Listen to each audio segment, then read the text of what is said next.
Hey there, creative friends. Hey, today I have got a fun project that I have actually been researching and working on for a long time.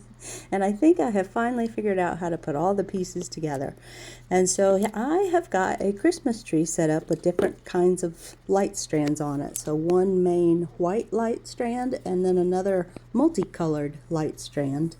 And so this particular Christmas tree is plugged in, but it is plugged into smart plugs that can be controlled by Alexa or just I've even written some Python routines to be able to code them to turn them on and off, and so that part has been working for a while.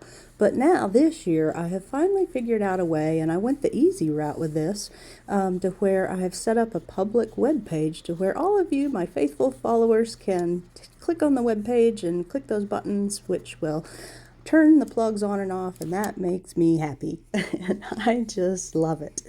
So here we have a really inexpensive tree, and all that's on it right now are just the lights. And so we've got a long light stand, long light strip that's all white, and then a long light strip that has the colored lights on it. And the website, here I will link it below because I want you to go check this out and see if it'll work. The website is going to be rebeccamadeit.streamlit.app, and I will be sharing some future videos to show you all the details for the tech folks of how I put this together. And actually it was much easier than I thought. There's really not a whole lot of programming involved at all. I did use a little bit of Python here with Streamlit, which is a really cool module, but the website's got 4 links on it that actually are activating an Alexa doorbell trigger, which is then running a routine to turn the plugs on and off. So it's just so cool. I finally figured out all the pieces to do this and make it pretty safe to where I haven't had to do port forwarding or share a local web page.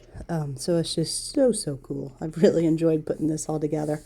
So with that, I'm going to be getting brave enough, hopefully, to go live, but I want to do it a couple of times this month so that you can come play, and that will just make me happy to watch my lights just randomly turn on and off. It would be so cool. So thanks for watching, and check out the website below.